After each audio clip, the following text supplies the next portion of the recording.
ભેસાણ તાલુકાના રાણપુર ગામે લાલજી સરોવર નદી કાંઠે મગન ઉર્ફે મનોજ જેઠાભાઈ નામના યુવકની મૃતક હાલતમાં લાશ મળી આવી છે. મૃતકના મૃતદેહને પીએમ માટે ભેસાણ સિવિલ હોસ્પિટલે લઈ જવાયો હતો. મૃતકના ભાઈ લલિતભાઈએ જણાવ્યું કે સવારમાં મોડી ઘટનાથી ખબર પડી હતી અને નદીમાં બનાવ બન્યો છે.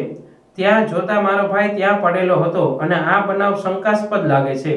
ત્યારબાદ ઘરના સભ્યોને એવી જાણ કરેલી છે કે આવી રીતે બનાવ બન્યો છે અને તેને પીએમ રૂમમાં પોસ્ટમોર્ટમ માટે લઈ ગયા છે. બનાવની હકીકત શું છે તે રિપોર્ટ આવ્યા બાદ ખબર પડશે. મારું ગામ રાણપુર છે, લલિતભાઈ મારું નામ છે અને જે કાંઈ આ બનાવ બન્યો છે એ મારો ભાઈ છે. ત્યારબાદ સવારમાં મોડે ખબર પડી કે આ રીતનું નદીમાં બનાવ બન્યો છે. મારો ભાઈ ત્યાં પડેલો હતો અને થોડુંક એવું લાગે છે કે શંકાસ્પદ છે. ત્યારબાદ એવી જાણ કરેલી છે ઘરેથી કે આવી રીતના બનાવ બન્યો છે, તો બધા ત્યાં પહોંચ્યા અમે સ્થળે અને ત્યારબાદ લઈ એને આપણે પીએમ રૂમમાં અત્યારે છે ભેસાણ. તે અત્યારે શું જવાબ મળે ત્યારબાદ ખબર પડે.